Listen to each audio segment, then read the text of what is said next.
मैंने बताया था कि शादी की खुशी महाराज बहुत बढ़िया होते हैं। हाँ, अगर हम रोज ही बताते हैं शादी एक ऐसा लड्डू होता है जो खाए सौ पछता है, ना खाए सौ पछता है।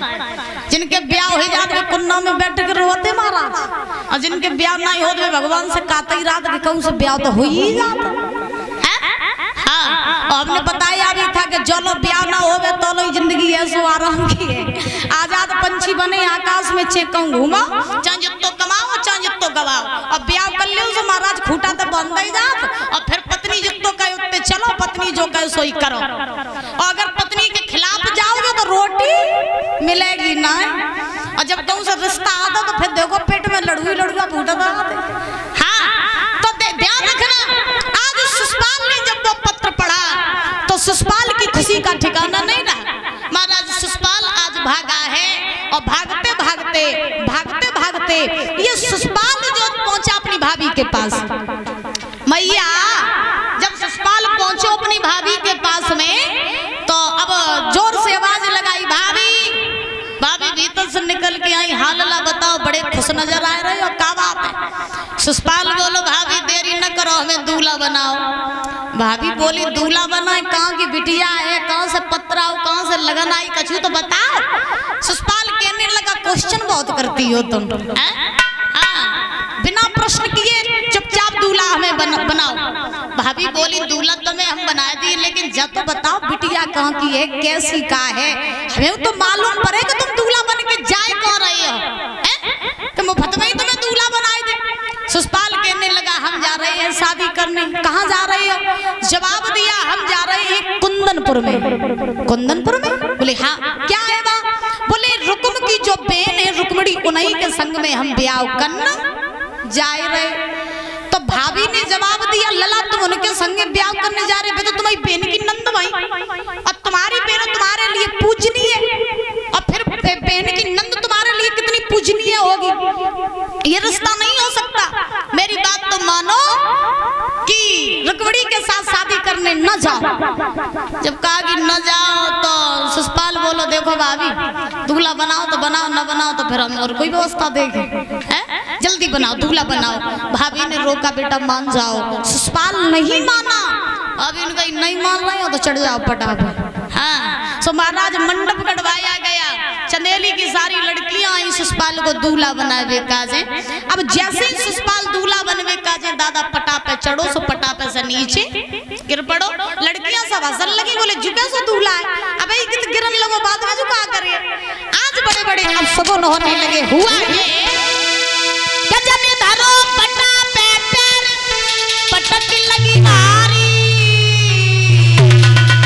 और जन शीशा पे मोर दरी छीट गई।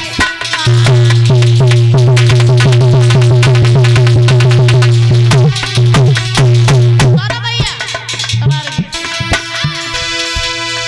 एक जन धरो पट्टा पे पैर पटक लगी मारी, जन शीशा पे मोर दरी छीट गई।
और इस बीच में परम सम्माननीय परम आदरणीय दादाजी गिरेंद्र सिंह यादव, उनकी सुपुत्री गिरीश सिंह यादव, उनकी सुपुत्री अंशु यादव, ये खेरा से और इनकी ससुराल वर्धना में है। और इनके ये छोटे बेटे आरव, ये माला पहना करके 501 रुपए देकर के सम्मानित कर रही हैं और जोरदार तालियां बजाएंगे।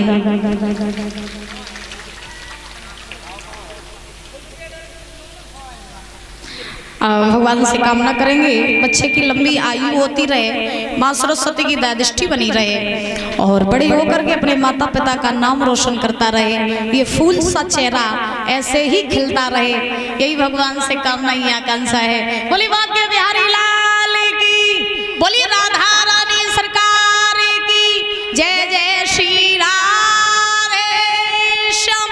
परीक्षित जी बताओ प्रसंग कहाँ चल रहा था? वैसे तुम होता हो यार, आज 7 दिन हो गए कथा होते होते। परीक्षित जी से हम पूछते हैं तो जी मन ही मन में कह ले, हाँ मन ही मन में कह ले, जैसो कि शास्त्री जी सुनो ना पाए आगे प्रसंग बढ़ाए दे में तुम भूल जाता। हाँ बोली राधा रानी सरकार की। महाराज ध्यान रखना, आज क्या हुआ कि सुषपाल जो है वो दूल्हा बना। जैसे ही पटा पे चढ़ो तो पटा से नीचे गिर पड़ो, शीश पर जैसे ही महाराज मोहर रखी तैसे ही छींक हो गई, बड़े बड़े अपशगुन होने लगी। अच्छा दादा, ये बड़े बड़े अपशगुन होते कौन से हैं आपको मालूम है? शायद आपको पता भी होगा, लेकिन फिर भी हम आपको बता रहे हैं।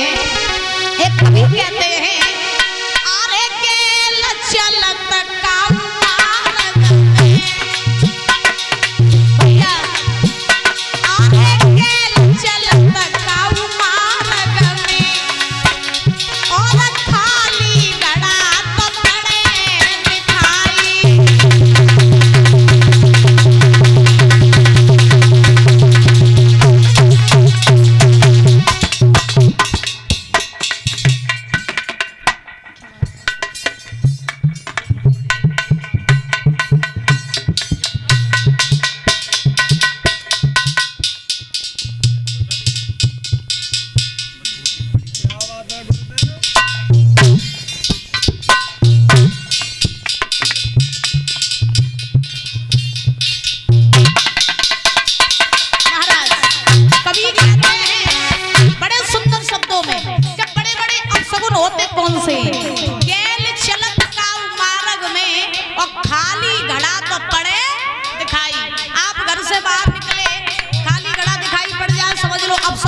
हो गया दूसरा,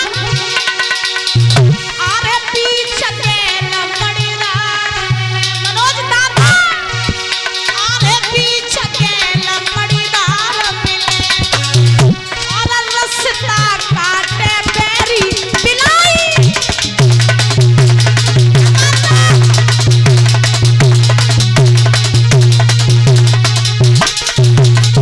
सुनो, बीच गैल मड़ेदार मिले, मड़ेदार मतलब काला सर, रास्ते में मिल जाए समझ लो अब सगुन हो गया।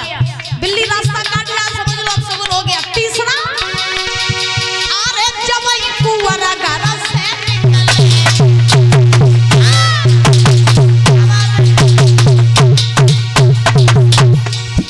अरे जवई कुंवर घर से निकले, और पत्नी देवे नीला बहाई।